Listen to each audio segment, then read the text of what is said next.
3월 3일 코로나19 감염병 정례 브리핑 시작하겠습니다. 3월 3일 0시 기준 재원 중인 위중증 환자는 766명, 사망자는 128명이며 누적 사망자는 8,394명으로 치명률은 0.23%입니다. 신규 확진자 수는 19만 8,803명으로 지금까지 총 누적 확진자 수는 369만 1,488명입니다.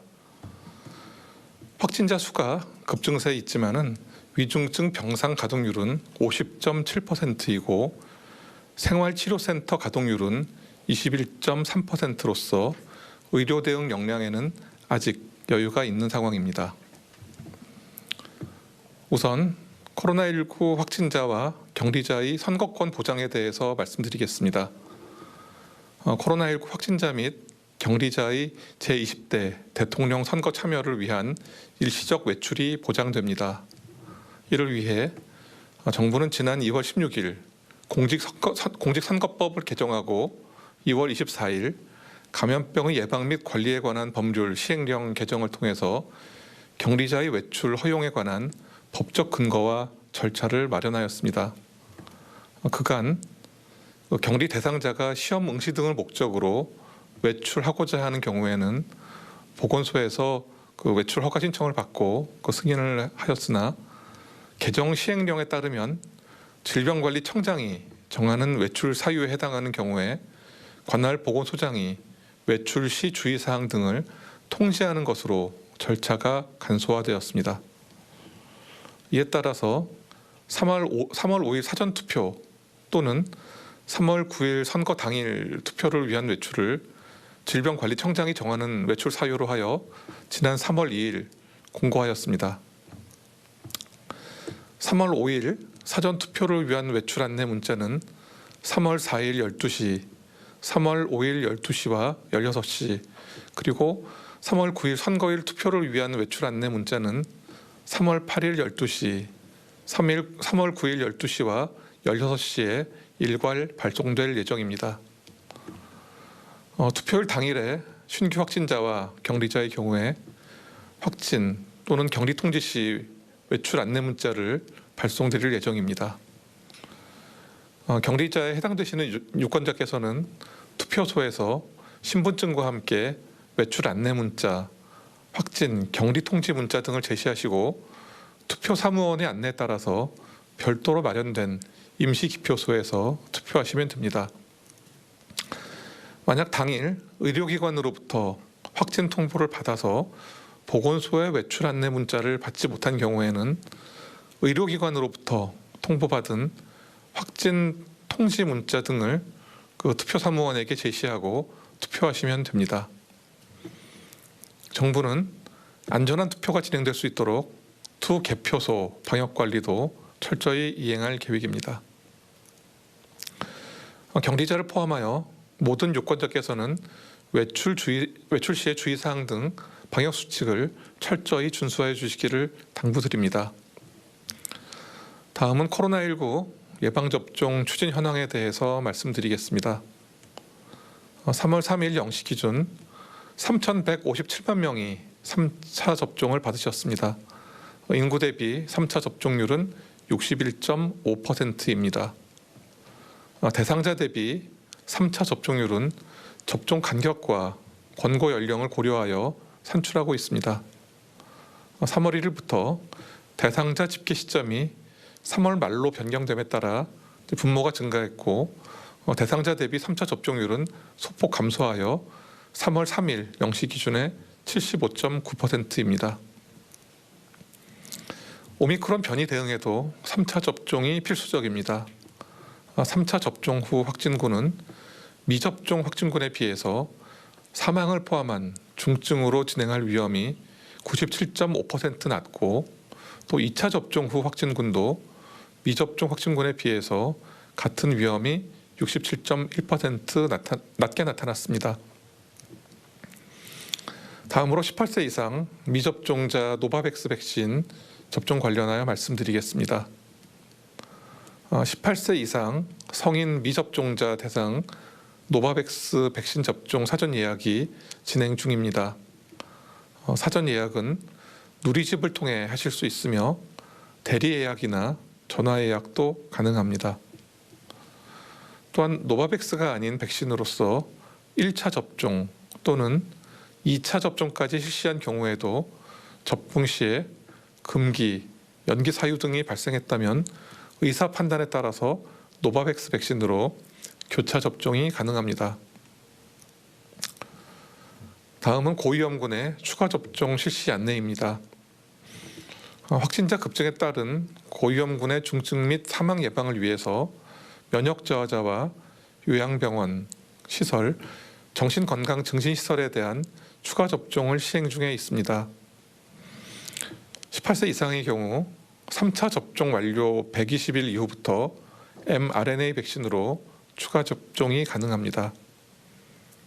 특히 오미크론 변이 확산에 따라 집단 감염이 증가하고 있는 요양병원, 시설과 정신건강증진시설은 3차 접종 완료 90일 이후부터 추가 접종을 할 수 있도록 하여 중증 위험으로부터 보호하고자 합니다.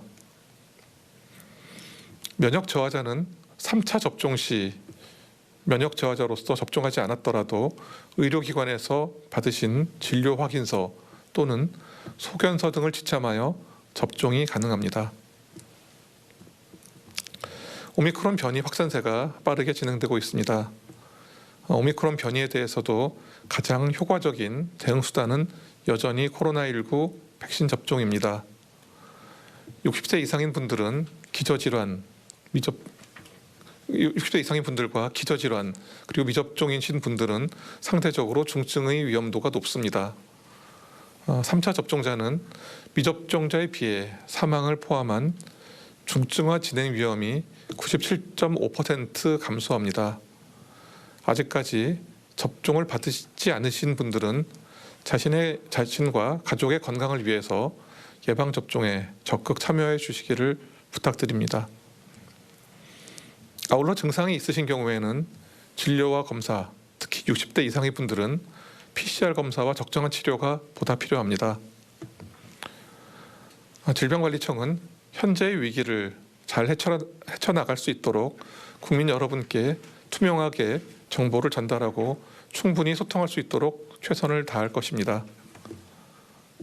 또한 확진자와 격리자를 포함한 모든 국민께서 참정권을 행사하실 수 있도록 투표소와 개표소의 방역관리에도 모든 힘을 다하겠습니다. 국민 여러분께서는 투표소, 개표소는 물론 어디에서든지 생활 방역 수칙을 철저히 지켜주시기를 당부드립니다. 네, 그럼 지금부터 기자님들 질문에 답변 드리는 시간 갖겠습니다. 출입 기자단에서 보내준 질문, 또 외신 기자단에서 보내준 질문 두 가지 먼저 답변 드리고, 오늘은 투표 방역과 관련되어서 몇 가지 질의 답변을 먼저 설명드리고 또 현장 질문 이어가겠습니다. 첫 번째 질문입니다. 확진자가 어제 전날에 비해서 8만 명이 폭증하여 22만 명에 육박했다가 오늘은 다시 19만 명대로 줄었습니다. 정점을 지났다고 볼 수 있는 건지, 아니면 PCR 검사 분석 영향 때문인지 오늘의 확진자 감소 상황을 어떻게 해석해야 하는지 궁금하다는 질문이 있습니다. 네, 그 증가세가 약간 누그러들긴 했지만 아직은 그 증가하는 경향이 계속되고 있습니다. 그리고 이제 그 확진자의 증가세가 조금 어저께 줄어든 것처럼 보이는 것은 3월 1일에 그 휴일이었던 것도 영향을 미치는 것으로 생각하고 있습니다. 분명히 지금 정점을 향해 나아가고 있는 것은 맞고 또 조만간 정점이 도달할 것으로 생각합니다. 아마도 3월 중순경을 평가하시는 그런 전문가들이 많습니다. 그렇기 때문에 이때까지는 그 방역에 대한 모든 노력을 다 똑같이 기울이고 관심을 가지도록 그렇게 하겠습니다. 네, 다음은 CNN 백아원 기자님 질문이 있습니다. 어제 월드오미터 데이터에 따르면 한국의 신규 확진자 수가 21만 9천여 명, 세계에서 가장 높은 수치였는데 이에 대한 입장을 설명해 달라고 했고, 또 정부에서는 현재 한국의 코로나 상황을 어떻게 판단하고 있는지 오미크론 정점은 어떻게 언제쯤 예상하고 있는지 질문을 주셨습니다. 단순히 확진자 현황만 비교하면 또 정확한 위험도 평가가 되지 않을 수 있어서 확진자 대비 사망자 수치까지 같이 비교해서 설명해 주시면 좋겠습니다. 네, 지금 우리나라는 그 오미크론 변이가 우세화된 것이 다른 나라보다 좀 비교적 늦은 편입니다. 다른 나라, 그 1월 이전에 우세화가 이루어진 나라들에 대해서는 이미 유행의 정점을 지나서 내려오고 있는 상황이고, 우리나라는 비교적 오미크론의 우세화가 늦게 되었기 때문에 지금 올라가고 있는 상황이기 때문에 이렇게 그 시점적인 비교는 좀 불가능한 상황입니다. 다만 그 유행 정점에서 우리나라보다 그 인구 대비 확진자가 많은 나라들은 그 여러 나라들이 있습니다. 특히 한 예를 들어서 말씀드리면 그 호주 같은 경우에는 우리나라보다 인구가 한 절반 정도 됩니다. 그런데 이제 그 최정점 이래는 17만 명 정도까지 확진자가 발생한 경우가 있습니다. 먼저 우리나라보다 오미크론 유행의 정점을 도달하고 내려간 그런 상황이고, 우리나라는 그에 대비해서 좀 늦어진 상황이기 때문에 이렇게 비교를 해서 말씀드릴 수 있겠습니다. 아직까지 우리나라가 세계에서 가장 높다라는 그 시점적 비교는 맞지 않다, 이런 설명을 드리겠습니다. 그 해외에 비해서 그 확진자 대비 사망자 수가 그 어떻게 되는지 여기에 대한 평가 말씀도 드리겠습니다. 우선 이제 대한민국의 그 확진자 수와 발생 그 사망자 수를 그 세계적인 통계 사이트인 그 Our World in Data의 자료를 통해서 살펴보면 우리나라의 그 확진자 수는 현재까지 누적된 확진자 숫자입니다. 전 세계에서 가장 낮은 5개, 전 세계가 아니라 OECD 국가 중에서 가장 낮은 5개 국가 중 하나입니다. 또 인구 대비 사망자 수는 OECD 국가 중에서 뉴질랜드 다음으로 낮습니다. 그렇지만 대한민국의 여건이 그 좋았던 것은 아닙니다. 인구에서 노령을 차지하는 그 분율이 굉장히 높았고, 두 번째로는 그 높은 인구 밀도로서 감염병에는 취약할 수 있는 그런 그 좋지 않은 구조였습니다. 그런데 이걸 극복할 수 있는 방법도 여러 가지 있었는데, 첫 번째는 조기 발견과 그 조기 치료하는 시스템입니다. 오미크론 유행 이전까지 우리나라에서는 그 PCR 검사를 받는 경우에 그 회복 시간, 그 턴어라운드 타임이라고 불리는 회복 시간이 그 보통 12시간에서 24시간 이내로서 세계에서 가장 낮은 그런 수준에 속했습니다. 두 번째로는 그 확진자에 대비해서 그 접촉자라든가 위험 요인을 가진 분들을 추적하는 역학조사 시스템으로 인해서 많은 분들이 조기에 발견해서 조기에 적정한 치료를 받을 수 있었습니다. 이것이 또한 치명률을 낮추는 요인이라고 생각합니다. 세 번째로는 높은 백신 접종률과 의료 인프라입니다. 우리나라는 다른 나라에서 그 대비해서 굉장히 백신 접종률이 높은 편이고, 이로 인해서 감염 이후에 중증으로 진행되는 그런 위험을 많이 줄일 수 있어서 이 덕분에 인명 피해가 좀 줄어들었다고 얘기할 수 있습니다. 또한 많은 의료인들이 헌신적으로 노력해 주신 덕분에 치명률을 낮출 수 있었습니다. 그렇지만 가면 요인이 있는데 이제 그 국민의 참여라고 생각합니다. 그 외신에서 물어봐 주셨기 때문에 좀 우리는 알고 있는 내용이지만 다시 한번 설명드리면은 그 한국에서는 다른 사람에게 피해가 있을까봐 여기에 대해서 자신의 몸을 특별히 더 그 피해를 예방하기 위해서 조심하고 그 서로 간에 질서를 지켜주는 그런 풍습들이 있습니다. 다른 사람에게 피해가 있을 것을 걱정해서 조금이라도 증상이 있거나 노출 가능성이 있는 경우에는 행동을 자제해 주셨고, 또 인내해 주셨습니다. 또 증상이 있는 경우에 빠르게 치료를 해주셨기 때문에 치명률이 낮았다고 볼 수 있습니다. 지금까지 대한민국에서 발생한 모든 코로나 환자 중에서 75%는 전파력은 높지만 치명률은 상대적으로 낮은 오미크론 변이, 즉 금년 2월 이후에 발생한 그런 경우입니다. 반면에 전체 사망자 중에서 20%만이 오미크론 변이에 의한 것으로 기인합니다. 그러니까 국민 여러분들께서 가장 치명적인 그 델타 변이와 그 이전의 변이들에 대해서 충분히 어려움을 같이 견뎌주시고 인내해 주신 덕분에 가장 위험했던 치명률이 그 코로나를 견딜 수 있었습니다. 이 자리를 빌어서 많은 분들의 헌신에도 감사드립니다. 네, 현장 질문 답변 전에 투표 방역과 관련되어서 몇 가지 사회가 질문 드리고 또 현장 질문도 이어가겠습니다.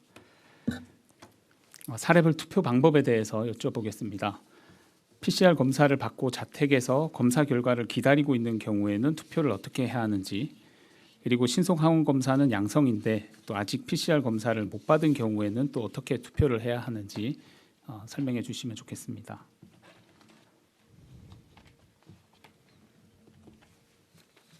네.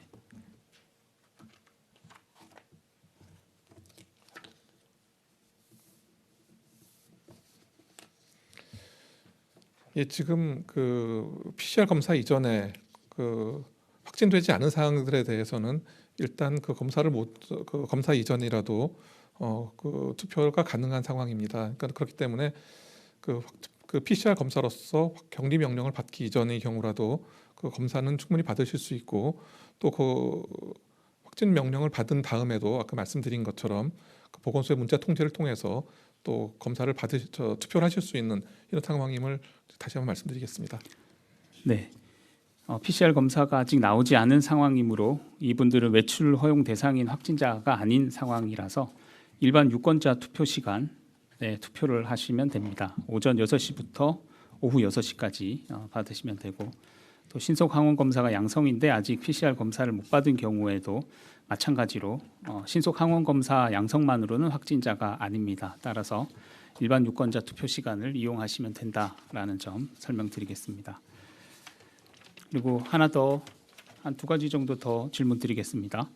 7일간 격리 기간이 종료가 되고 또 3일간 주의 기간인 중에 기확진자의 경우에는 어떻게 투표를 해야 되는지. 네. 예, 그 7일간 격리가 지난 다음에 3일간은 그 개인이 조심하는 그런 자율 방역 기간입니다. 여기도 방역 수칙을 철저히 준수해 주시고, 여기도 안전하게 그 개인복을 착용하시고, 또 그 가능한 사람이 좀 덜 붐비는 시간을 골라서 투표해 주시면 될 것 같습니다. 마찬가지로 일반인 유권자 투표 시간을 이용해 주시면 되겠습니다. 하나만 더 묻고 현장 질문 받도록 하겠습니다. 의료기관에서 PCR 양성 결과를 통보받았으나 보건소로부터 확진이나 격리 통지 등 연락을 아직 받지 못한 경우에는 어떻게 투표를 해야 되는지 설명 부탁드립니다. 예, 의료기관에서도 PCR 양성 결과를 통보받은 경우에도 일단 코로나19 확진자로 판단할 수 있습니다.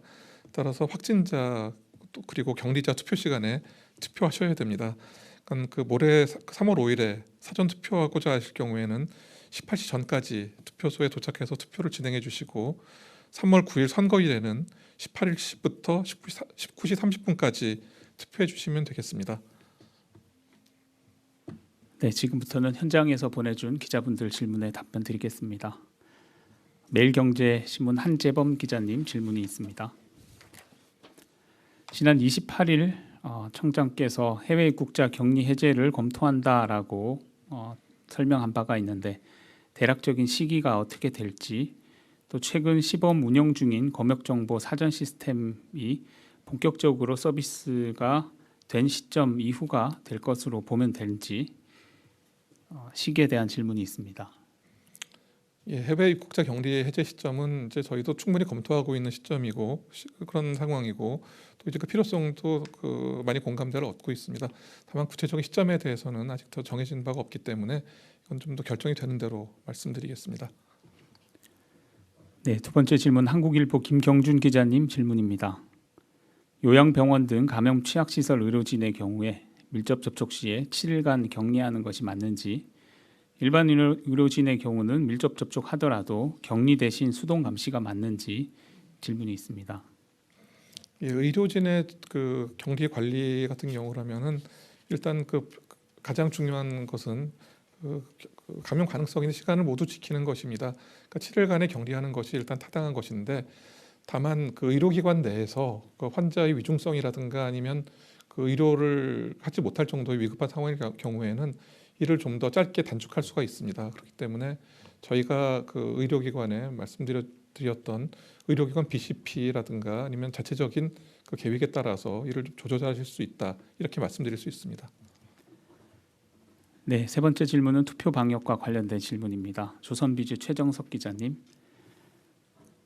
사전 투표 날 그리고 본 투표 날 오후에 투표하러 나오는 확진자들의 경우는 택시나 버스, 지하철 등 각종 이동 수단도 제한 없이 사용할 수 있는지 질문이 있습니다.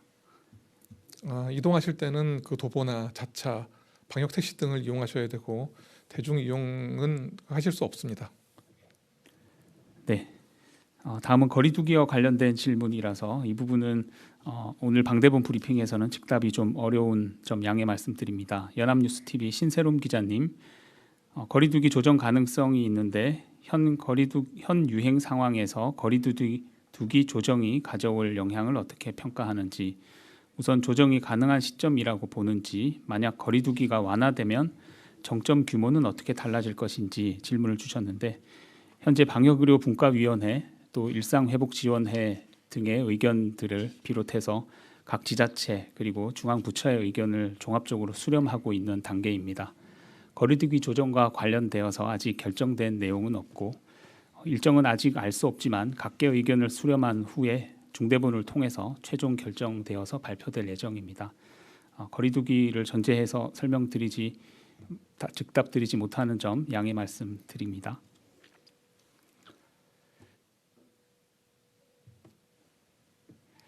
다섯 번째 질문 드리겠습니다. 매경헬스 이상민 기자님, 하루 신규 확진자가 20만 명에 육박하는데 발표되는 재택치료 환자는 확진자의 약 4분의 1 수준입니다. 확진자 대부분이 재택치료 환자일 텐데 재택치료 환자가 상대적으로 적은 이유가 궁금하다는 질문 주셨습니다. 재택치료 배정되기까지 2, 3일이 소요된다 하더라도 적은 것 같다라는 이 질문. 이 구체적인 수치는 저희가 확인해서 다시 대변인실을 통해서 말씀드리겠습니다. 아마 이제 구체적인 수치에서 약간 좀 전달 내용이 좀 보충 설명해드릴 내용이 있을 것 같습니다.